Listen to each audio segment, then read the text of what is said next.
For everyone with an interest in MASH, or more broadly, steatotic liver disease, Surf's Up, Season 6, Episode 13 of Surfing the MASH Tsunami, taking a look at Louise Campbell's and my predictions from the first 6 months of the year, plus a fascinating conversation with Aleksander Krag and Stine Johanset about their recent paper in Lancet, starts now. For the last 5 years, MASH LD stakeholders, whether manufacturers, trial sites, providers, payers, patients, or investors, have turned to Surfing the MASH Tsunami to keep track of drug and device development, epidemiology, public health initiatives, and practice patterns. This week, Surfing MASH shares thoughts from Louise Campbell and Roger Green about what they felt were the major stories of the first part of 2025, plus a newsmaker's interview with Professor Aleksander Krag and Dr. Stine Johansen about their recent article in Lancet titled Screening for Advanced Liver Disease. This week on Surfing the MASH Tsunami. The quality of diet might change liver fat more than weight loss in certain individuals, but you look at the individual and you look at the liver and let the liver tell you its story. We're not using biopsy to characterize any of these patients.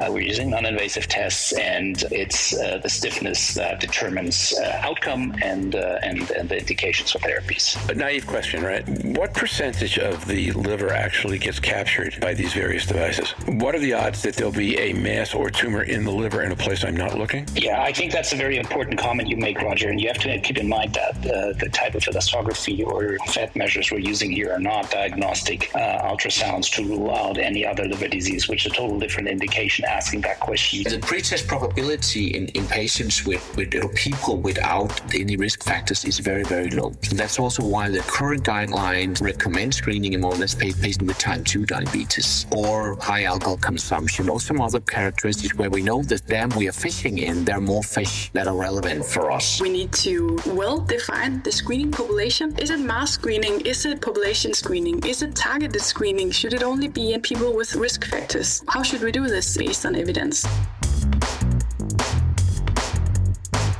This week's sponsors for Surfing MASH include Regeneron is a leading biotechnology company that invents, develops, and commercializes life-transforming medicines for serious diseases. Founded and led by physician scientists, their unique ability to repeatedly translate science into medicine has led to numerous approved treatments and product candidates in development, most of which were homegrown in their laboratories. They are shaping the next frontier of medicine with data-powered insights from the Regeneron Genetics Center and pioneering genetic medicine platforms, enabling them to identify innovative targets and complementary approaches to potentially treat diseases like obesity and MASH. LiverRight and the LiverRight Scanning Network. LiverRight is America's first virtual specialty clinic for liver disease, offering adults in all 50 states video appointments and helping GI practices and health systems triage and treat the swelling numbers of patients seeking MASLD and MASH testing. LiverRight offers same-week video visits and accepts insurance. For more information, contact LiverRight. That's liver then R-I-G-H-T as if one word, at www.liverright.com. Tawazun Health, your partner in global liver health innovation. At Tawazun Health, we specialize in providing small or large-scale access to FibroScan examinations for liver health-focused early detection, clinical trials, independent research, and collaborative projects with clinicians and FibroScan providers, now in over 30 countries around the globe. As industry-leading experts, we design and deliver high-quality FibroScan services because we know that accurate, high-quality, reliable data drives better outcomes. To learn about Tawazun Health or our sister lifestyle app, mylife365.me, click the Tawazun Health link on the Surfing MASH homepage. Hi, this is Roger. This week, we're sharing some look-back thoughts from Louise and me, recorded in our session at the end of June, along with a fascinating discussion with Aleksander Krag and Stine Johansen about their article in The Lancet titled Screening for Advanced Liver Disease. One thing I found interesting about the article is that the authors, including our interview subjects plus their co-authors, Friedrich Obere and Emmanuel Sahachis, re-examined the 65-year-old Wilson and Young nurse screening criteria to determine whether they're practical today and what criteria we would have to add to make them work.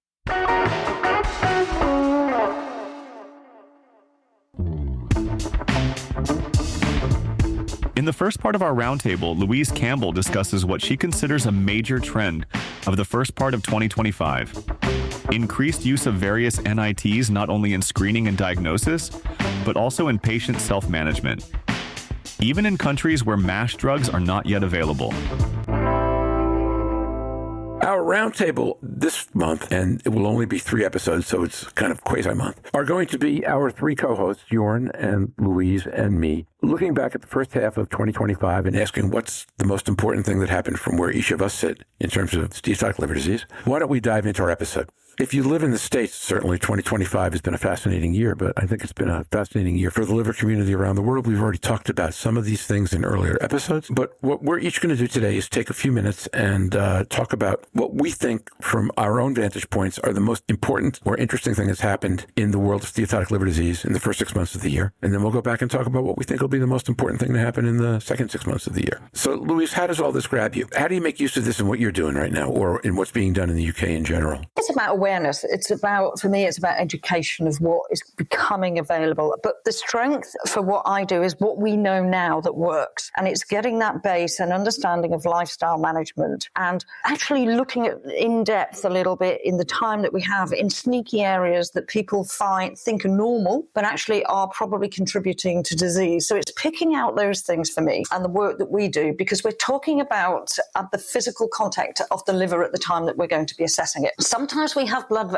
tests available to us. So I have an addiction clinic on Fridays, for example, in a private addiction centre. And therefore, sometimes I get those bloods, but sometimes those bloods are spurious because it's in an acute phase. And therefore, we're discussing what we see, but it's also being very, very clear. And I think when Bart and I did these sessions at EASL this year in Holland and in Amsterdam, we were very, very clear that when we talk about FibroScan, we talk about stiffness. We do not talk about this is fibrosis, this is equivalent to this, or a definitive, because you can't do that from any of these non-invasive sort of markers in that way. So you've got to talk about the other reasons that this liver could be stiff, and we're looking at blood tests or we're looking at that. So I think the more that we know about what's happening in the world today, the more we can put that into this could be potential treatment. These are options. But I think we've seen with resmetirom that is to do with lifestyle and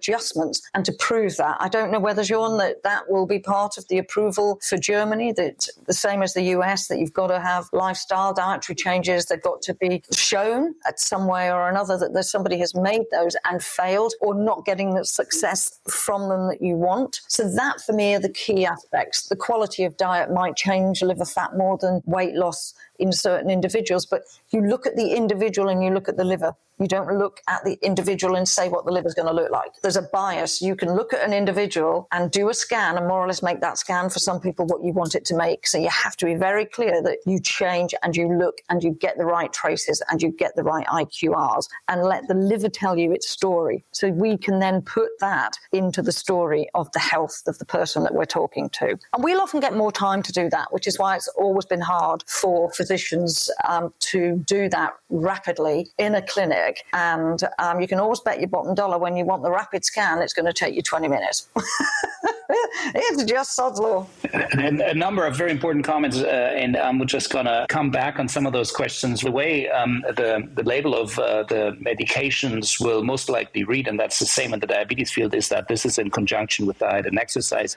However, it is, in my view, not fair to say you need to demonstrate that, otherwise you don't get the drug, because there's enough patients you'd be excluding based on a number of reasons they cannot. Food insecurity being one of them, introducing even more social injustice in this theme to lose body weight based on diet and exercise alone. So we'd still treat them. The other comment I'd really like, Louise, is, and I've seen that in scientific papers, and I try to correct it a lot. Somebody comes up to me is, stop talking about histological fibrosis stages. This is not F1 or F2. This is a patient with 10 kilopascal. Okay, this is how we're going to categorize our patients in the future. You could say significant or advanced disease or non-cirrhotic and cirrhotic, but I think that, this is at the heart of this podcast, and it cannot be emphasized more. We're not using biopsy to characterize any of these patients. We're using non-invasive tests, and it's the stiffness that determines outcome and the indications for therapies. Roger, you might know a little bit more about the US, because is that what's happening in the US, that people are being denied treatment, or just doctors are facilitating the treatment because of that? Because I wasn't clear about how the US were managing resmetirom when people haven't ticked the FDA's box. Okay, so to the degree that I can touch that, okay, there are a whole bunch of diseases in the U.S. and drugs in the U.S. that are characterized by having to demonstrate lack of success with diet and exercise. The labeling for statins, for example, you have to demonstrate lack of success with diet and exercise. Diabetes, lack of success with diet and exercise. So as a result, I think that's historically been more an issue of what's in a label than what's actually required. And therefore a box is fairly easy to check. It will get more complicated, at least for people whose medical care is funded by the government, as the current administration does everything that it can to deny spending money on anything for people who need it. Now, that's an overstatement, but they're already talking about taking GLP-1s off Medicaid. So first they're going to take patients off Medicaid, but then they'll make GLP-1s unavailable to those patients. And those, going back to what Jörn said, those are food insecure people. And denying them GLP-1s will be a real problem for those folks, I think. So we'll get there when we talk about my issues. But Jörn, I think that's great. I think it's a great place to start. Louise, issue of the last 6 months.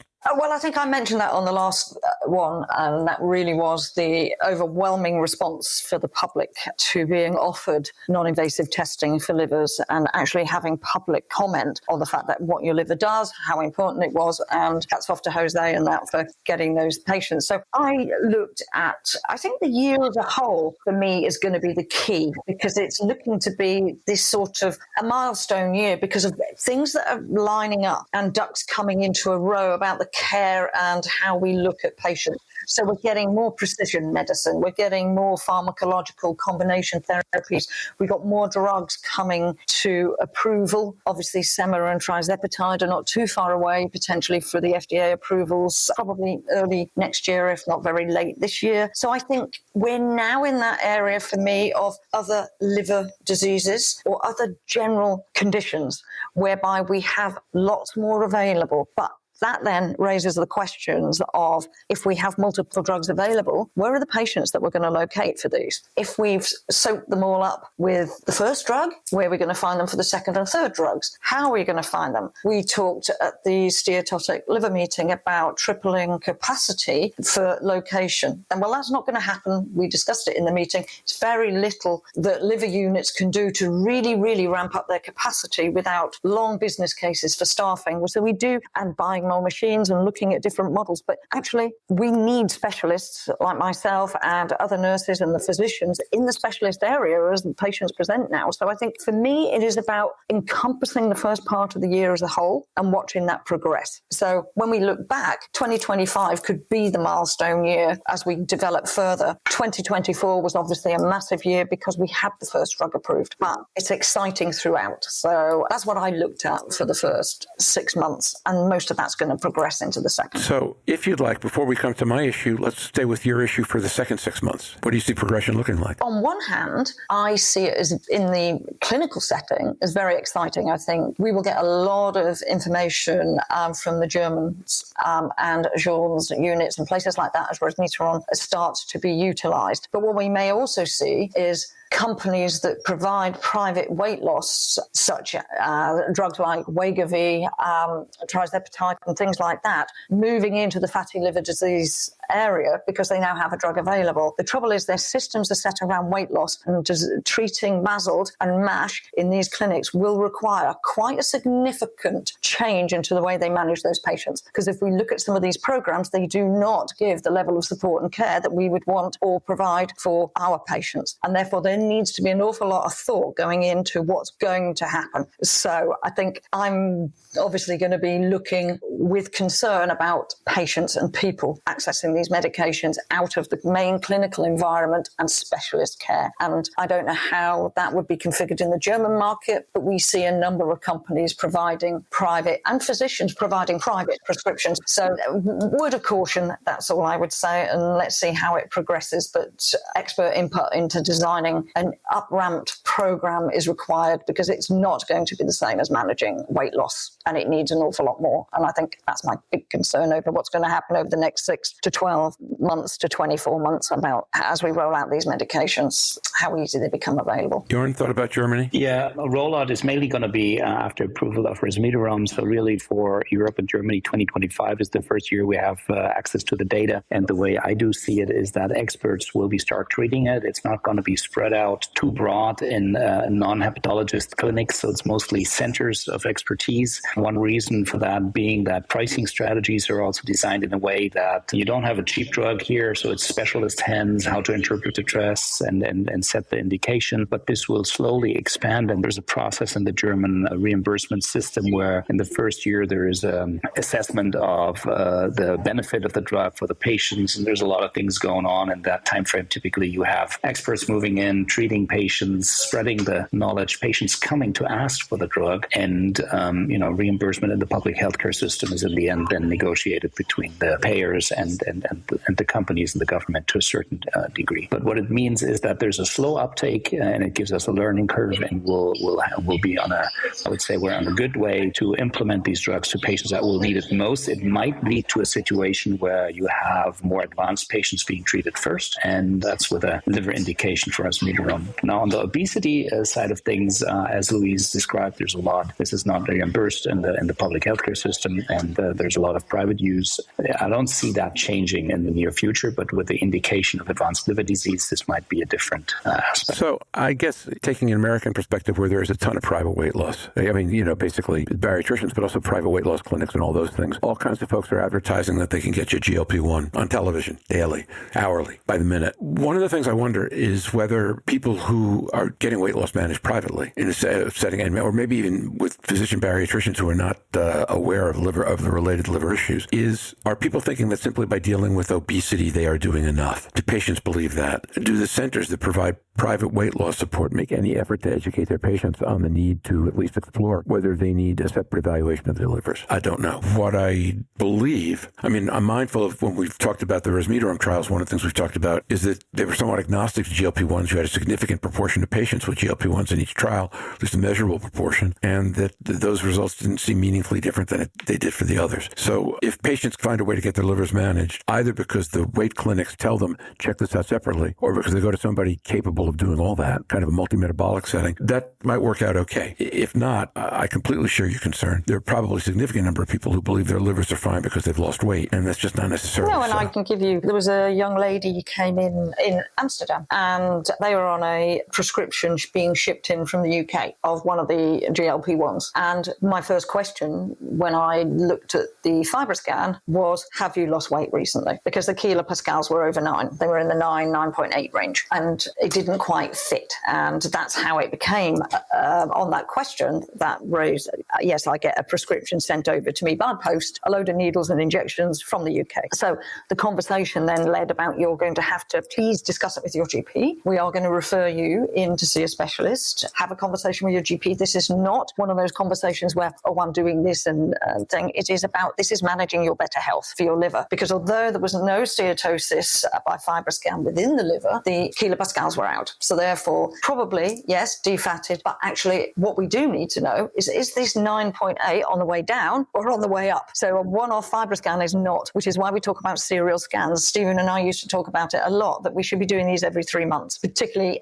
in any of these management areas of weight loss or anything, to see where that liver is settling and what's happening to it. But we just don't have capacity in mainstream healthcare to do that. I have patients who do that. But going to your other question, a lot of the people I see who talk about weight loss medication have no understanding of its effect on the liver. And that for cirrhosis, for example, some of these medications are proven not to work, but also they're not being told that. So therefore, I'm not too sure how much aware the prescriber is of some of these medications not being suitable to prescribe with people with cirrhosis. And they purely see it as a weight loss medication. So adding in more appropriate testing for anybody going on a weight loss medication would be the first thing that I would be doing. But that is not part of any of these programs, bar liver function tests, which, as we know, the bigger your BMI and the bigger you are, the more likely you are to have normal liver function tests. So again, we're led down the wrong path because we're not using non-invasive markers that we have available to triage and treat these people better. And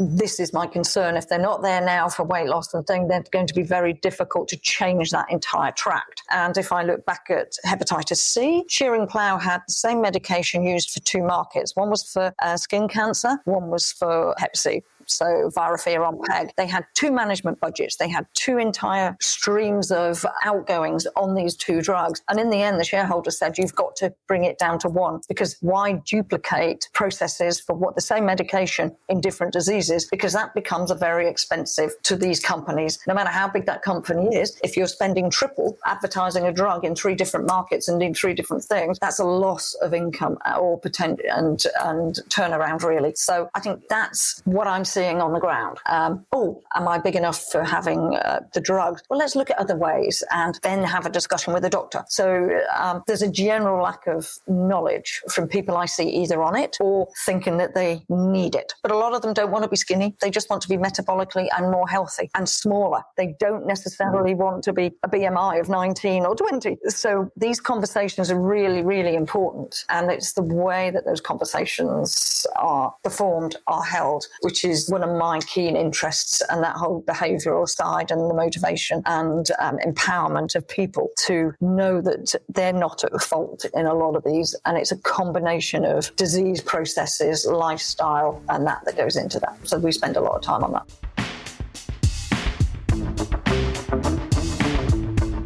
In today's Newsmaker segment, Aleksander Krag and Stine Johansen of the University of Southern Denmark join Roger Green to discuss their recent Lancet publication on screening for advanced liver disease.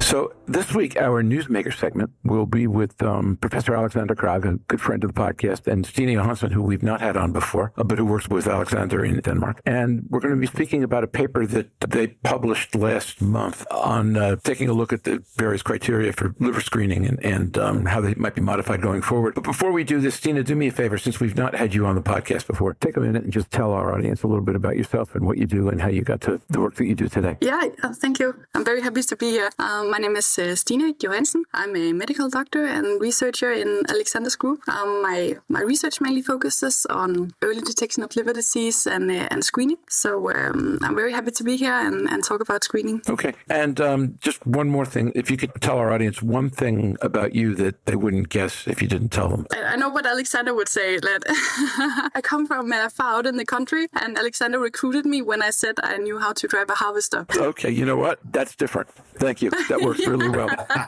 So why don't you hop on your harvester, and Aleksander, you can hop on your John Deere, and we'll do this interview while we're tooling around the fields together. How's that sound? That sounds wonderful. Okay, great.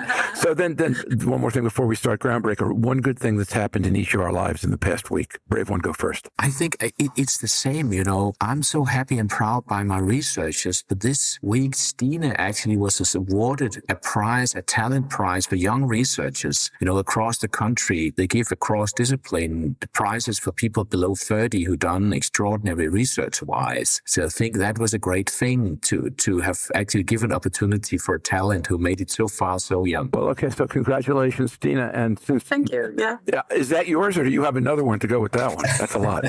I think it's... Yeah. We'll leave that there. Mine, I guess, is just, gosh, I don't know, I'm looking forward to Paris next week. And it's been an exciting month with a lot of news in liver disease, right? I mean, if you think about it, in the last month, we've had the EMA approval of resmetirom, the U.S. approval of semaglutide, and the FDA paper on NITs, all of which we're trying to get covered in appropriate time. But this isn't that, although this is related to all that. This is a rather fantastic paper. Let me just tell our audience, we tried to record this episode before, and my power did not work. And as a result, we had to stop in the middle, and then we all went on vacation, and so we came back a couple of weeks later, and here we are. But this is a paper that published in the Lancet in the September 25 issue, and the title of the paper is Screening for Advanced Steatotic Liver Disease. But I'd love for one of you to start our conversation by talking about how you came to decide that it was a good time to review criteria that had held up, I guess, since 1960, and what it was that motivated you particularly to go back into these criteria at this moment. I don't know, maybe I can start there. As you say, the field is moving. We got new drugs. We've got a lot of work around non-invasive tests. We're discussing healthcare pathways, opportunities, changes, but we also know that the patients are hidden out there in society. To have successful treatment, you need to find them asymptomatic stages. And therefore, it has in recent years been more and more discussion around screening. And at first sight, screening sounds wonderful. Let's find something. Check everybody. Nobody will be missed. Nobody will be left behind. We can save everybody. But that's basically not the truth. Sometimes we need to dissect it, understand it, and assess it. So we thought it would be a good time to see, okay, if we take the strictest criteria, because we don't need to convince ourselves here. We love the liver. We need to convince those who actually pay for it and those who want the screening test that this is a good idea. And in the end, we also need that circulating into improved health outcomes. So that journey is long and hard and difficult. So we took this challenge upon us and try to see what does it look when we look in the mirror and say exactly what we see. Exactly, yeah. The goal of screening is to find those who appear to be healthy. They don't have any symptoms, but in fact they do have an early stage of the disease. So as Aleksander says, it sounds very admirable, but perhaps it's not the whole truth. We need to look closer into this. So when you say admirable, what about it sounds admirable that isn't? And what is it about it sounds admirable? Let's start first. What makes it admirable? And then what about it sounds admirable but isn't really when you look under the covers? Yes, as Aleksander says, if we can find people, if we can use screening to shift the paradigm from treating decompensated cirrhosis to instead find patients earlier and avoid altogether that they develop symptoms, that they get sick, that they die from their liver disease. That sounds very good. That's the admirable part of it. But in fact, most who participate in the screening program, they don't benefit from screening, and some even experience harm. So we need to put it all together when we take the decision. So please elaborate. When they become part of the screening process, what is it that leads them not to benefit? And on the occasions that people actually experience harm, what is it that makes that happen? So when participating in a screening program, there might be false positives. There might also be false negatives. And there might be overdiagnosis and there might be overtreatment. So the false positive part could be a patient has been told, okay, we took this test and we have shown you have liver disease. So now this patient thinks, I have liver disease, and that might cause some psychological distress. It might cause anxiety. It might also cause further testing. In the case of liver disease, it might be perhaps even a liver biopsy, and that liver biopsy might lead to some complications. So for this patient, they have experienced all of the disadvantages of screening unnecessary. So that could be one example. Also, some patients are slow progressors. They might never actually progress to decompensated cirrhosis. Perhaps in the end, they would die of something else. But having found a lot earlier, okay, you have liver disease, it might cause that stress, even though if we hadn't done screening, we would never have found those patients, and it would never be a stress factor. Yeah, add to it. So I fully agree. That's the false positive sides, basically telling people they're sick when they're not. And that's not very good. And then the other side is the false negative side. We go out, the admirable thing is that exactly we can go find everybody, leave nobody behind. When we see patients, I have my outpatient clinic tomorrow. I'll see patients I wished I've seen them 15 years ago, because then they would not have decompensated cirrhosis and wait for a transplant or something else. So the question is basically, do we have tools? Do we have a system that would allow that to happen? And the truth is basically, with the biomarkers we have now, is that if you go out in the population, and let's say you maybe have a few percent, maximum 5%, depending on how many risk factors that have liver disease. So that means that 95% will not have anything. So if you go out with a test, the test will not do very well. And the problem, for instance, for the FIB4, we're all pushing that. It's kind of the best and the cheapest we have that. But that leaves, here comes, that's a sad number, 50% behind. So that's probably not a good system. And the day we called in to the hospital to pay us and say, okay, Aleksander, you smart guy, you done all this. Tell me, what is the cost benefit of this? And I have to say that 50% are left behind, etc. But also seems that there are some false positives. My colleague would say, okay, we're already very busy. Healthcare systems are under pressure. We have a shortage of healthcare personnel and resources. How much of this should we use to potentially healthy people? So that's the challenge. That's the answers we need to come up with as academics and liver advocates to circumvent or to convince a system that we should do this. And then there are many also things we can maybe get back to that, the practicalities. Will people show up for the system? That's another thing. This is a volunteer. This is real people out there. They are busy. Do they know enough about the liver? Well, they show up. And let's say they go for the index testing. How many will go for the secondary testing? And there is also data around that we can discuss. So that's the whole thing. It sounds like an easy win. The big errands on the way into your turban, say saving a lot of life. And then reality comes where there's a lot of steps we need to understand better and qualify. Okay. How much of this so on one level, this winds up being a critique or acceptance of the limitations of FIB4, right?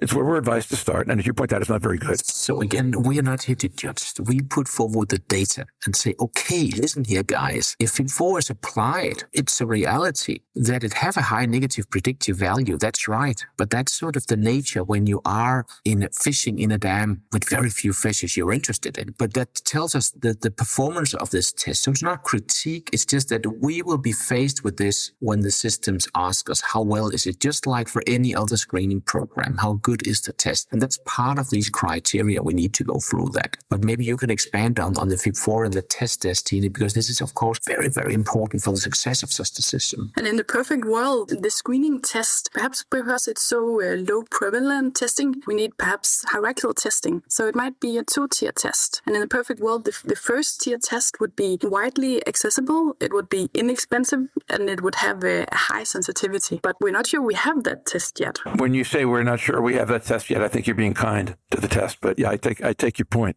You have to also be realistic. FIB4, what was it developed for? That's more than 20 years ago. It was used in secondary tertiary testing to assess fibrosis in patients with hepatitis C. And now we try to apply it to a different setting, and that changes the performance of the test. The good news is that there are many other tests coming up because people understand this. We just need to have a test that's simple and again have these criteria, as Tina said, with a high sensitivity, so we can rule out people, but without leaving people behind. And that's a trade-off when you do the math of finding what is the cutoff that's most optimal for doing exactly what you want. And that's why this is rarely you get that with one test. And that's why most screening settings have an index test exactly with high sensitivity, basically ruling out. And then you have a secondary test with high specificity, sort of to rule in disease. And then you got a better capture. And then the whole thing is also what we are learning better now. What is the prevalence of liver disease in the general population? So maybe, Stine, a little bit about what is the pre-test probability. That means the test, just if you look out there in people who are lean, who don't have type 2 diabetes, who don't drink, versus somebody with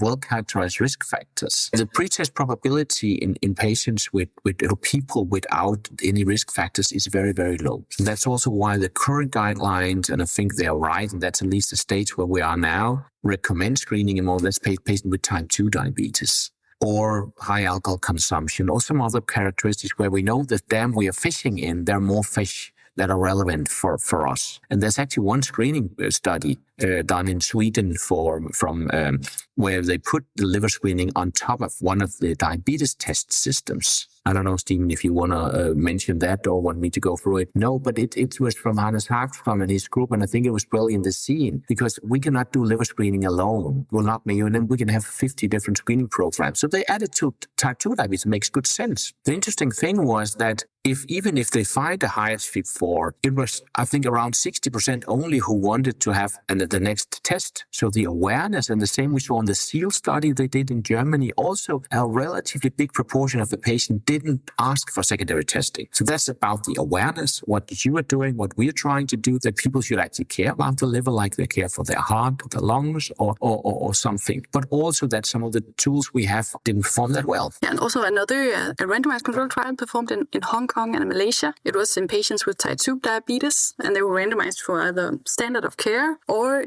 to automated non-invasive liver tests. And of those patients with increased non-invasive tests, only a third of those who were supposed to be referred actually went to further assessments. So that just shows if only a third show up for further testing, it's not feasible to do screening. And there could be many reasons for why only a third show up, but it's not feasible anymore if people don't want to participate or can't, or whatever the reason is. Let's go to the question of don't want to versus can't for a moment. This is one of the things that this paper talks about is the need to provide social equity, make sure that this is equally available to people regardless of where they live or what their income status is or any of that. I would assume that's about the can't side of the won't or can't. Well, maybe both, but certainly the can't side of the won't or can't. The question is, how much can we improve or reduce the number of people who won't, simply by providing better education about this disease, which has been woefully lacking forever, really. So how much of that can we improve with education, and how much of that is about other factors? I don't know if I can open it up, because it's very well known from any screening programs, and also the effectiveness. That's basically about the effectiveness when you go out in the real world. You might have data from randomized trial when you come out. And for instance, there are things about healthy volunteer bias, or who goes to the screening program. That will be people like us, well educated, but probably with a very low pretest probability. And that's a problem for any disease. The more marginalized group, the less educated or socioeconomic, more challenged groups, where the disease prevalence of these are just higher, they have lower awareness. These are notoriously not having a low adherence to these. So this is very, very difficult. I don't know if you have reflections on how to overcome this, or why is it so? Yeah, or at least like if we were to implement a screening study, this should be something that should be evaluated afterwards. We need to see data. Okay, does this work? Do our setup work? Are there some certain people who don't participate in screening? So this should continuously be evaluated. And I think there one thing you could speculate, because what is the reason many of these people don't come? That's of course because they might not know it, or they don't trust so much in the system, or they've always felt stigmatized. We know that, of course, around obesity, alcohol. They don't trust people like me very much, of the system I represent, basically. So how can we bring the test closer to the patients, where they are, where they live?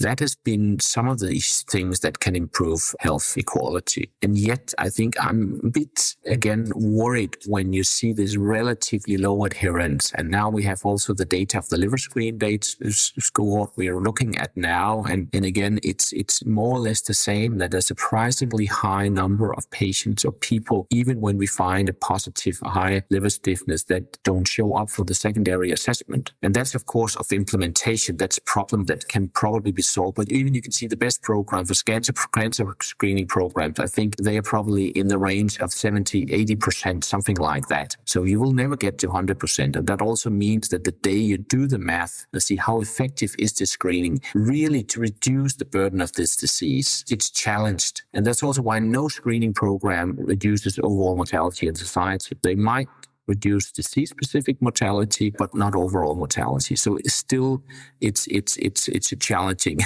and yet very appealing thing. And that's why we are doing and spending this time and on it, and have got these massive projects with Liver Screen and Liver Aim, where we're trying to do exactly this. But as researchers, we also have to be honest. Sometimes when you open a door or you look into things, you don't always find what you wish to find. And there, our responsibility as academics is to tell the truth, to be honest. And also following up on Aleksander's, so in this paper, we try to build the case around the Wilson and Jungner criteria. Should we screen for liver disease in the future? But we also put on additional criteria. So thinking of, okay, in today's world, what else should be considered? Are there criteria we should add on? And especially for steatotic liver disease in this case. And one thing that we argument for is that we need large randomized controlled trials, sufficiently powered with hard endpoints. So with the decision whether to screen or not needs to be based on data showing that screening for steatotic liver disease reduces morbidity and mortality. Maybe just an extension, I don't know, right, if I can just give an example how challenging it can be. I served in the EASL governing board, was very interested in public health and trying to see how we can make some of these things. And all guidelines around the world suggest screening for hepatocellular carcinoma in patients with cirrhosis. And there was a European Beat Cancer Plan, a very, very big program run by the European Union, trying to push all cancers, including a lot of funding, and liver cancer were not there. And we were trying to push it in, and also for having it recommended as a screening thing. What we were met with all the time, and we never won, was to show us one randomized trial where screening for hepatocellular carcinoma sort of approved to improve health outcomes. So that's, again, we should be realistic and see, okay, how do we win that? And that's example. I think it should be pretty easy win. We all believe, we think it is so, it's done. And yet, if you don't consider those on the other, or let's say those suppose, as kind of a gatekeeper to unfold this at society level, we are likely to be disappointed. So we've got new criteria that say we need better trials, better, bigger trials. Okay. How long will it take, do you think, before we have those trials? It will take a long time because we also need hard endpoints. And those hard endpoints will not happen it will happen in 10 years, perhaps. So it will take a long time. Stine, you have to explain about LiverAim. We're responsible for that trial and you are our boots on the ground. You have to explain that trial, how ambitious it is, but we need to be a bit patient. Please, I was between the two of you, either beat me to the next question or the next topic. You're fantastic. Stine, go ahead. Let's talk about LiverAim a little bit. Yes, in LiverAim, we are doing a very large randomized trial on screening. So we aim to do a randomized screening trial. So it will be screening for liver disease coupled to intervention. And we will include 100,000 patients and randomize them to either standard of care, so no intervention at all, and the other 50,000, they will be screened for liver disease. So first a screening test and then a diagnostic test, and then we will also intervene against the risk factors. So if they have an increased liver stiffness measurement, we will try to reduce the risk factors for liver disease. So that's the entire study, 100,000 participants in the screening trial. And then we will assess outcomes. Did we reduce morbidity and mortality in relation to liver disease after 10 years? So that study will be done in 13 years, 14 years.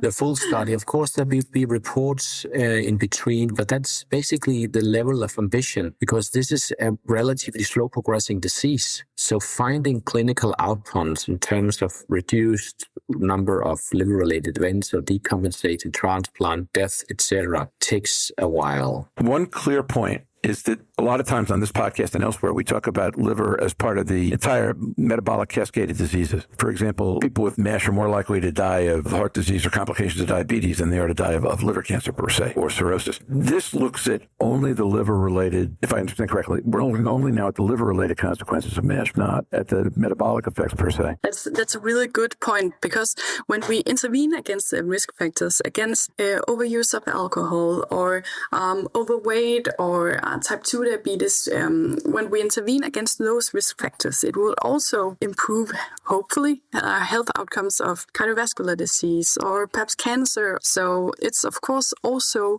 important to register those outcomes after 10 years and see, is it health screening overall? And is it diluted in, as you say, cardiovascular or cancer signal? We don't really know. And that's the knowledge we need. But I think another thing is also how do you want to deploy it? How should it be? And I think it's important to see people in particular, say the more challenged group that are notoriously not doing this, they cannot, let's say they're in their 60s or something, be in 10 different screening programs. That will never work. So it needs to be something where this is integrated in the way we manage or screen for other cancers. It could be colorectal cancer for females, breast cancer, something like that, where people are anywhere already there. And then this is added on if we should have a meaningful uptake, I think. That was actually an example, like screening for colorectal cancer in many countries, it's a fecal sample. And that might also cause that some patients don't want to participate in it because overcoming that barrier of doing the fecal sample, that's too much. So that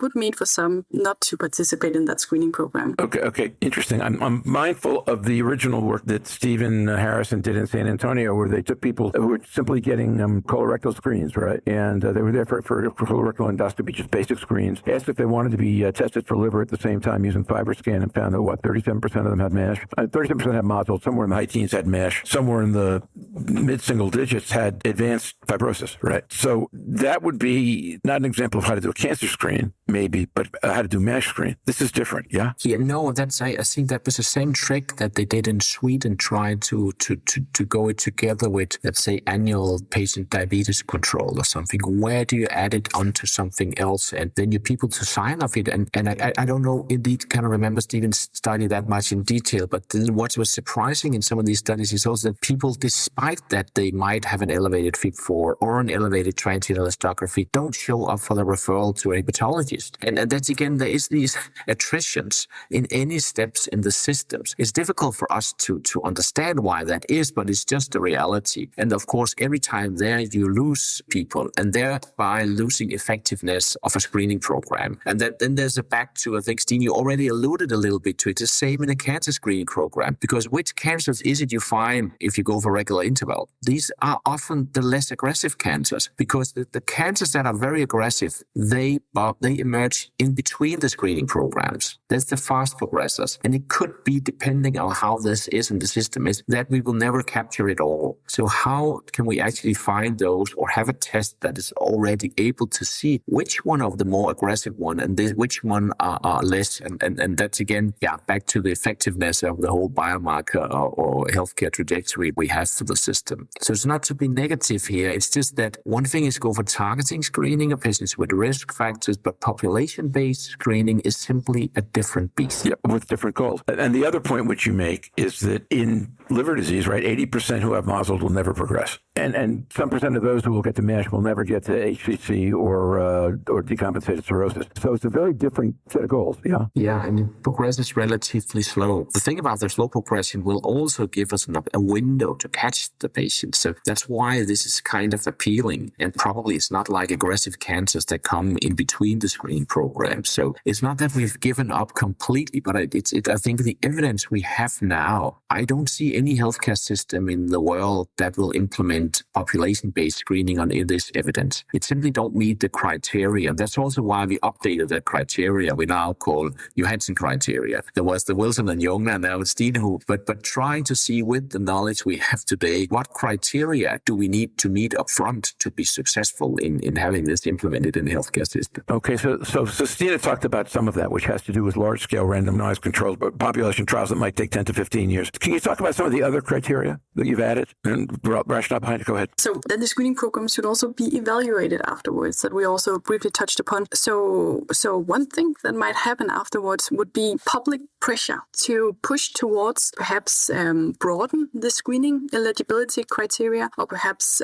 shorten the screening intervals. But that decision should again be based on data. But it would also need evaluation afterwards if we already have implemented a screening program. So that's one important thing to consider. And also we need to define the screening population. Is it mass screening? Is it population screening? Is it targeted screening? Should it only be in people with risk factors? How should we do this? It also needs to be based on evidence. I think also a practical thing. How many resources do you need? How many healthcare professionals? How many rooms will it need? How many sets of fiber scans will it take? So all these simple practical things, how do you actually implement very practical logistics? How do you inform the people? How do you make sure that everybody in society get the information? So some of these things, the logistics around it can also be very demanding. And here, of course, it's not like colorectal screening where you end up with thousands and thousands of colonoscopies, but you could potentially have a lot of referrals to the hospitals.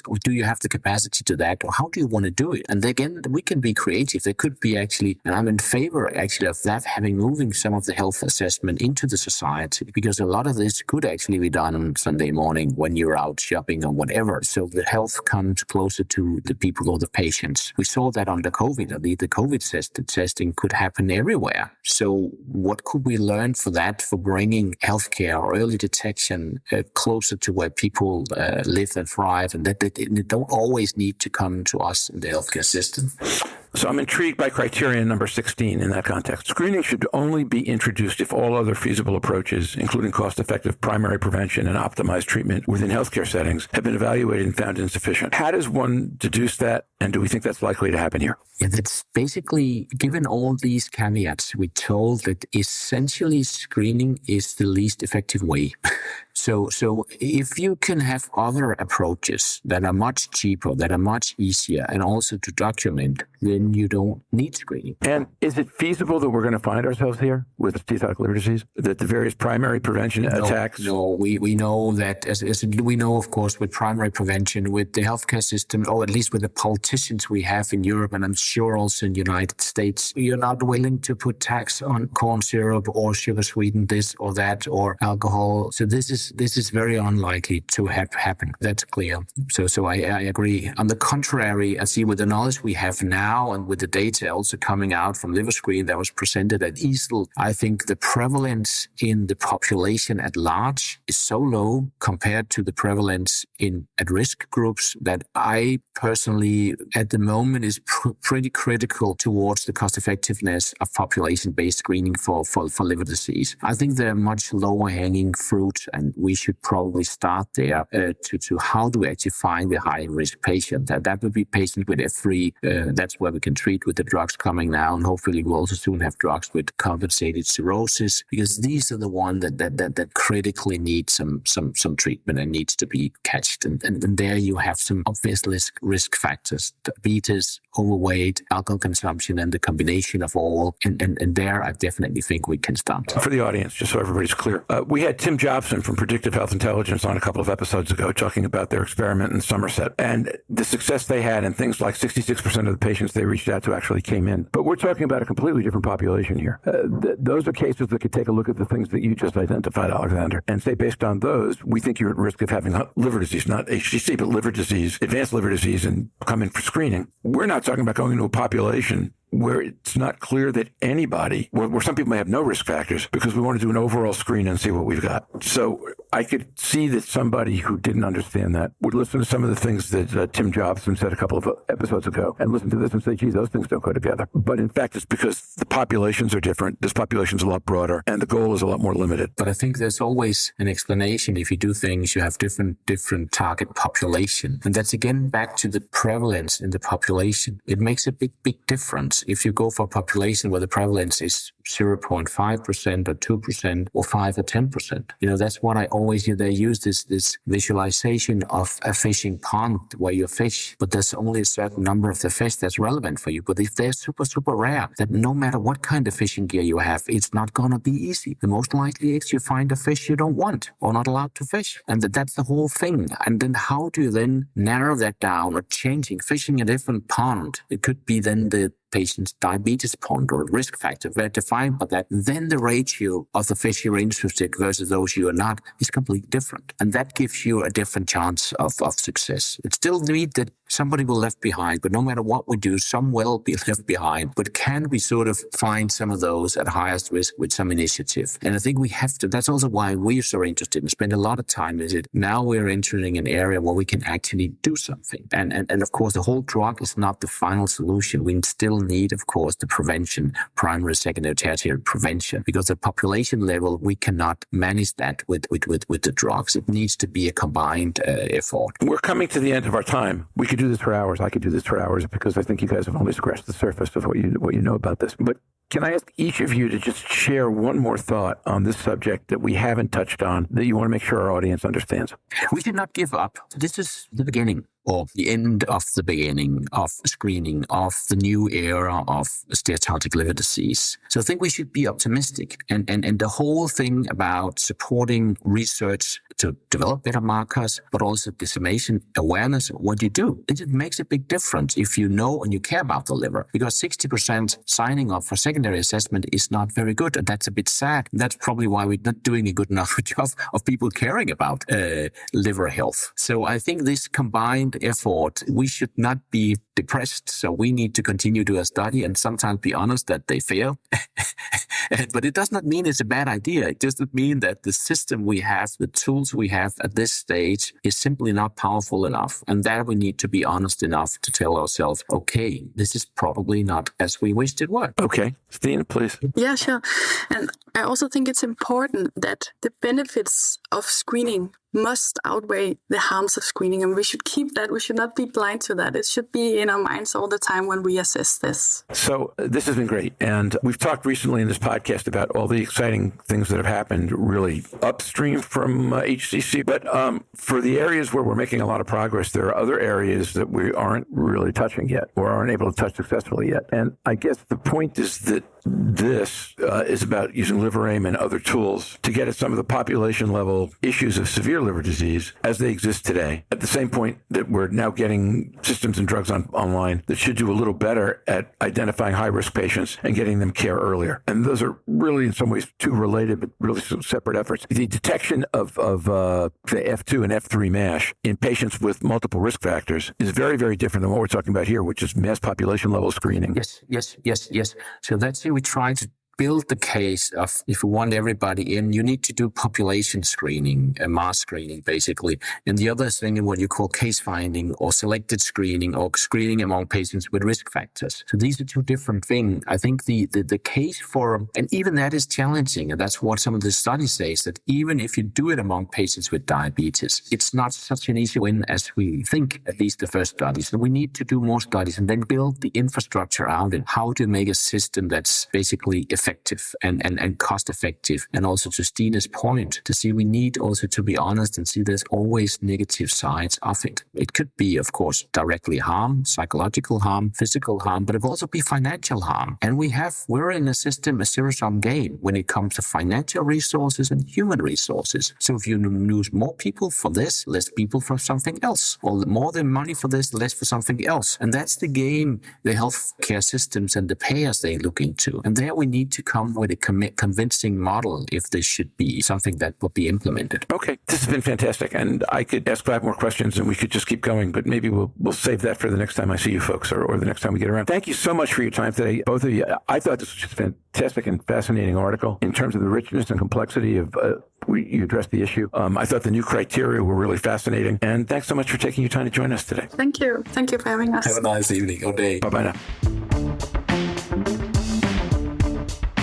And in place of an expert segment, today we have Roger sharing his thoughts about the first 6 months of the year with Jörn and Louise.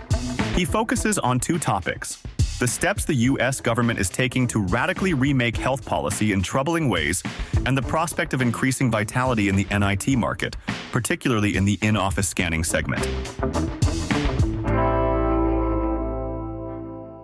Our roundtable this month, and it will only be 3 episodes, so it's kind of quasi-month, are going to be our 3 co-hosts, Jörn and Louise and me, looking back at the first half of 2025 and asking what's the most important thing that happened from where each of us sit in terms of steatotic liver disease, and what do we think will be the most important thing in the next 6 months. Why don't we dive into our episode? If you live in the States, certainly 2025 has been a fascinating year, but I think it's been a fascinating year for the liver community around the world. We've already talked about some of these things in earlier episodes, but what we're each going to do today is take a few minutes and talk about what we think from our own vantage points are the most important or interesting thing that's happened in the world of steatotic liver disease in the first 6 months of the year. And then we'll go back and talk about what we think will be the most important thing to happen in the second 6 months of the year. I have 2 trends I'm interested in, but I'm going to mention the first one and then do the second one. I'm terribly interested in what's going on with the U.S. government. On the second day of Donald Trump's first term back in 2016, his political advisor, Kellyanne Conway, said that what we would learn was that they had alternate facts, they call them. And under Bobby Kennedy Jr., we're seeing alternate facts coming to medicine in a big way. He suggested, for example, that government scientists should not be allowed to publish in major medical journals anymore because those journals might not be accurate. He's put in key political positions people who have been fact deniers, vaccine deniers, things like that. And there's a general trend throughout the Trump administration to devalue data.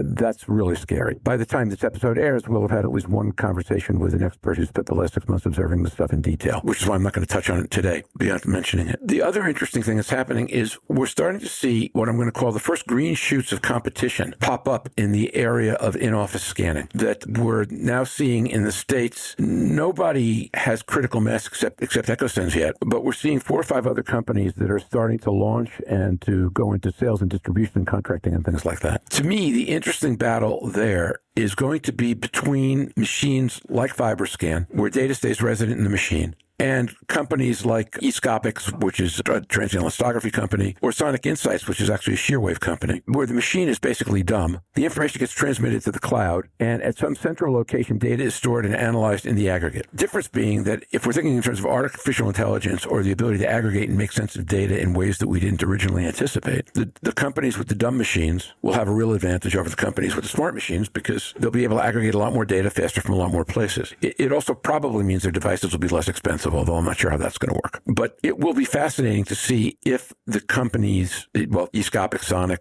for two. I don't know about the Mindray machine, whether that's in fact a smart machine or a dumb machine. I know that a couple of the other companies like High Sky make a point of saying our data never goes up in the cloud, which would put them in the same side that the EchoSense is on. I'm wondering whether in fact the dumb machines with the greater AI capabilities, and the technology of the machines are as good as or better than the EchoSense technology for actual measurement on site. When I say dumb machines, it's entirely in terms of how much analysis the machine can do as compared to you send it to the cloud to get done. It will be interesting to see whether any of those machines that are based on cloud-based analyses can actually get a foothold in the market. Because for the kinds of things that Jörn started talking about in the first place, about how much information and intelligence can we glean from non-invasive tests, our ability to accumulate large data sets as we treat more patients simply because the treatment aggregates in the course of analyzing the individual patient should make it easier to find those kinds of things. But obviously, EchoSense has a tremendous head start in the market, and the analytical tools and a lot of endorsements. I think it will be fascinating to watch that evolve. Louise, you may have a better understanding of where EchoSense is going and where FibroScan is going on this issue than I do, but I'm interested in both your thoughts about that. Yeah, let me just respond quickly and then hand it back to Louise, because I think, the paucity, the amount of data that the physician can handle is clearly limited at one point. We're not at a time point where we have all this data together in one electronic healthcare system or record in all systems. In my view, that's one of the limitations, where we don't have that data all available. Some offices are still using paper-based records, and then the patient comes over, he brings his paper to the other office. A lot of it sounds very plausible and technically possible, but I think the medical systems in many instances are still lacking behind. And then the patient always needs the physician or the nurse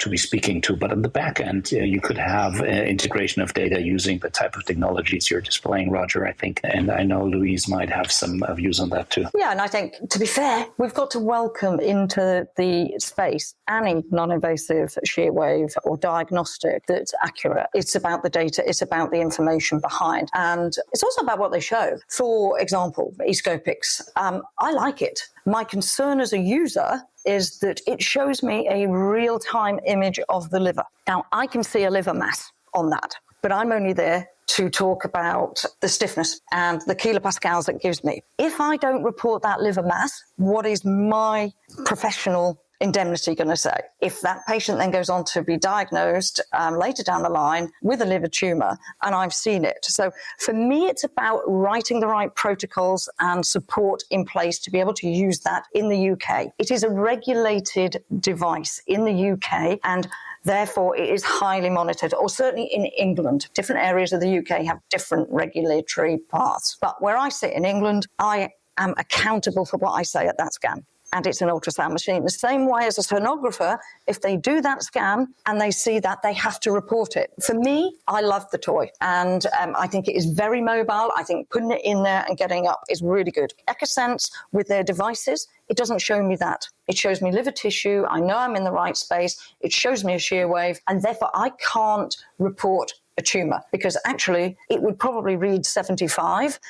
And I can move the probe and I'm going to find a softer area. And I'll often report 2 distinct areas of tissues in the liver in the same region, 1 or 2 ribs up. It's not necessarily the top of the liver or the base, which we've discussed before, are going to be higher in stiffness. So I've not used Sonic Insights, but again, it's MRI based. So therefore it's going to be highly regulated. And therefore we can use any device as long as we put the right governance, protocols and safety in to be able to discuss that with patients. FibroScan now have liver management platform, which means that everything that I get from the machine goes straight up onto the cloud if I choose to put it there. And they've now recently, I think this week or last week, they've updated all the interpretation guides. They've got new clinical pathways on there. They're working out the BMI for you. You can do the FIB4 and different things. So their machines are able to now go up, and in trusts where the Diacom works, you can put them straight into the radiology system. So there's a bit of an issue with that there, but I think that's just quirky for some of the stuff. But I think the machines are getting more techno, but I think we have to be just wary, as I've said, about the governance and the issues about people doing those tests and making sure they are as protected as they can be when they're doing the test and giving that information. But otherwise, we can use all of them. But it's also one of the reasons that we use the MyLife365.me app, is that's a person app. Everything else is about putting something in a patient's medical records. They can't see it. They can't engage with it. They can't really remember it. I did a 21-year-old the other day. He was 18 the last time I did him, so a long time ago. And the first thing he said was, I can't see any green on the machine. He knew what his ratings were because I do it in colour schemes. He didn't remember his numbers or his scores, but he knew his liver health because of the colour schemes we use. So it is about that engagement. So he hadn't had one for 3 years. He's 21 and was going, where's the green? So he was excited about getting it. We have a lot of data, a lot of information, but actually let's use it to help motivate. Let's use it to help engage patients in their liver care, because a lot of people will be engaged in poor liver health. And a lot of people say, well, I've got a bit of fat in my liver. Let me change it. I can alter that. And they're the ones who won't progress, hopefully, to being patients. May need more cardiovascular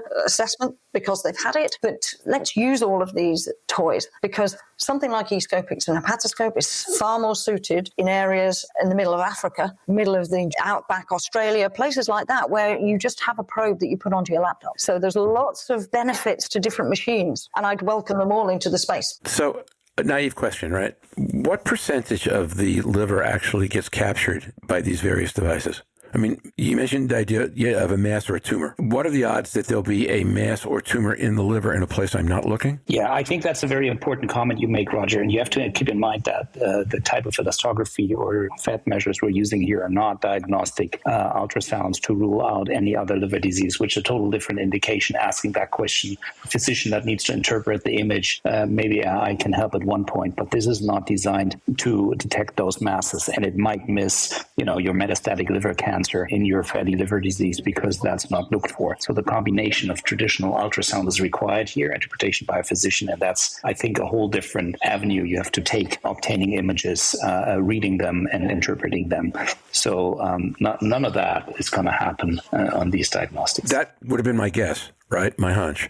And when Louise mentioned the idea that you could see a liver mass and then what do you do? In the highly litigious United States, that's a screaming malpractice case. Now, I don't know how that gets resolved. It is about the appropriate training, because we can use these toys. We can really benefit them. And I think making sure that people are protected at all times and that the information there is good. Because if you see it, you are under obligation to mention something. Well, this may be a little bit abnormal. Maybe we should get some more investigation with this and that. So there are ways to do it. But again, that's all about the governance, the policies and procedures in place, which is part of doing what we do, is the fact that you have to have those because you have to have standards. And the CQC regulates, so we are very clear on the standards that we should be compliant with for FibroScan in England anyway. If we look at FibroScan, it's 3 cubic centimetres, and I think it's 1/5000th of the liver. So it's a bigger part of the liver. Don't quote me on the specifics there, but it is a lot bigger. But it is only one part of the liver. If I go into slightly different area, I might find a different steatotic level, but it's going to be in the same region. And that's the reason that we talk about it in a way of it's indicative of, or this stiffness could indicate. And I think the more we don't use biopsy, the more we're using non-invasive tools for these, no matter what the tool is, we cannot say what that underlying tissue is because we don't have a biopsy to pair it with. But we do have a device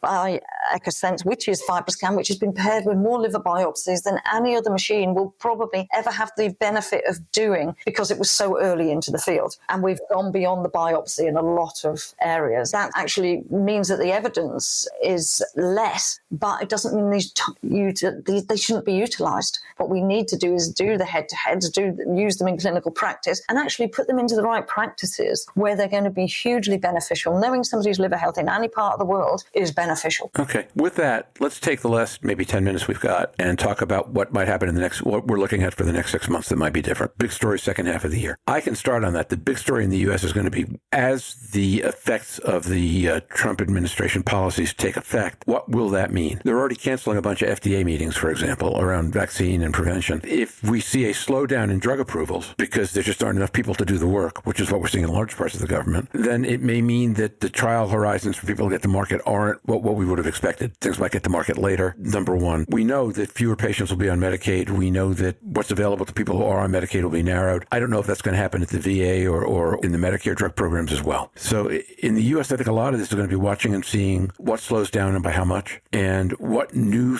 non-medical and maybe even non-scientific approaches are proposed and promulgated by the government and through the government. We could be taking big steps backwards or not. We'll have to see. But that would be my U.S. issue, my next 6 months issue. Interesting views on politics. I'd say looking forward, we're gonna in the next 6 months we're gonna see in the field of clinical trials, we're gonna see much more patients going into the phase 3 trials that study cirrhotic patients, big unmet needs. They're not going to be completed in that time frame, but I think we'll make big advances in enrolling patients into these clinical trials where you have the highest unmet need population, looking both at outcomes but also liver histology as a surrogate.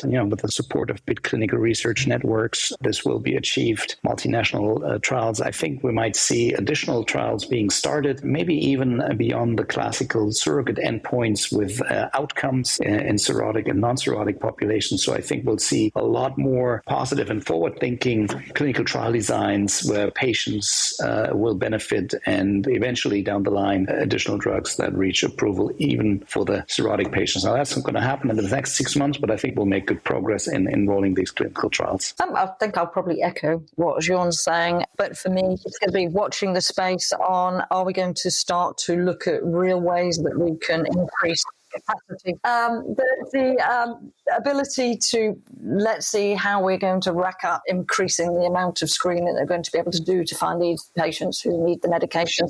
And I think Jörn's right, we probably will end up treating the most severe first. That's what we did with viral hepatitis C, watching the transplant need drop off and the decompensation improve and slow down. If we can stop people getting to decompensation, then their mortality is better. So that's what I'm excited to see, and start to get some of these pathways, governance and quality metrics as we roll out more and more into primary care and areas where people don't have that insight and knowledge about what the non-invasive toys and certainly the stiffness ones talk to you about. So we've got to be very, very clear in the language and designing programs and pathways for patients where we are crystal clear about what we're talking about and how we're phrasing that. And we're not just giving you a herbal product or not, we're just doing that. And that's where we need to control this a little bit more for patient safety. So that's what I'm interested to see, because I think we are going to see more approvals. I think we're going to certainly see a few more top-line results from the studies that are coming for the final approval areas. So it's exciting. It is going to be a milestone year, I think. I think that's right. I agree with that. So let me note a couple of things. First of all, the converse of what I said is that there may be more vitality and interest in the private sector in the U.S. We'll see how that evolves. And second, SEMA should get, is well on track, right? I mean, they've got their studies in place. And if we were to see SEMA get approved in the second half, how this market would operate with 2 approved drugs would be a lot more interesting. So yeah, I think you're right on that one, because I think SEMA will be probably, the rumour in Australia is SEMA will be the one that's approved first. But of course, we have a lot of FibroScans on the East Coast, mainly in hospitals, but we don't have a lot of FibroScans on the West Coast and in the other states. And we don't have many, if at all, in primary care areas where a lot of this is going to be done. So it's going to be, and it's not Medicare refunded. So although they might get a drug approval at the moment, there may not be anywhere to monitor it or the skill set there to do it. So I think it's interesting in different countries as we look. Jörn, any other thoughts before we go? No, I think it's still a very active and exciting field in history for the treatment of MASH, both on the biomarker side, but also on the therapeutics will become available. First drugs are here. The ones in the pipeline look great. And again, we're attacking the cirrhotic population. So I'm very optimistic for our patients. And more drugs, more diagnostics, and better availability of data just means we're going to learn faster and faster. Very exciting stuff. All right. Well, thanks both of you. We'll be back in a few weeks. I think Louise and I are on the next one, and we'll be talking about care issues. And then after that, we'll be back to talk about drugs and advances in Paris-NASH and other things that I'll talk about in the business section. So thanks, folks. And here's Roger with the Season 6, Episode 13 Business Report. Slava Ukraini, Heroyam Slava. Hoping for a peaceful and proper ending for this war, including safe passage for the 2 soldiers who wrote me on Facebook this week. Thanks for your notes. I salute your heroism. Slava Ukraini. Planning for Paris continues. Paris MASH is next week. I plan to record from there at least once, maybe twice. I look forward to seeing many friends I've not seen in a while, to learning a tremendous amount about what's happening on the front lines of liver disease research, and to sharing some of what I learned with you, our listeners. A special thanks to our new followers. Last week, 87 more individuals followed Surfing MASH on LinkedIn for the first time. We don't have numbers yet for YouTube and Google, our other two major sources of followers, but 87 is the largest number we've seen in a long time, maybe since the week that resmetirom was approved, maybe even longer than that. Response last week seems to have outstripped or equaled not only our past weeks, but also major groups like AASLD. Thanks to all of you for staying committed, and to the newbies, thanks for coming on board. Help Roger work out new ways to communicate with our listeners. Sometime in the next couple of weeks, I plan to experiment with different kinds of short messages where I can share what I find most interesting in the liver space without having to wait for a podcast and a production and all that. If you have topics you'd like me to explore, please let me know. And that wraps up Season 6, Episode 13 of Surfing the MASH Tsunami. On behalf of the surfers, our guests, and our sponsors, Regeneron, Liver Right, and Tawazun Health, thanks for joining us this week. Please join us again next week. We plan to cover one of the recent major stories in detail, probably the FDA article about NITUs in clinical trials. Roger will probably post a message on LinkedIn earlier in the week.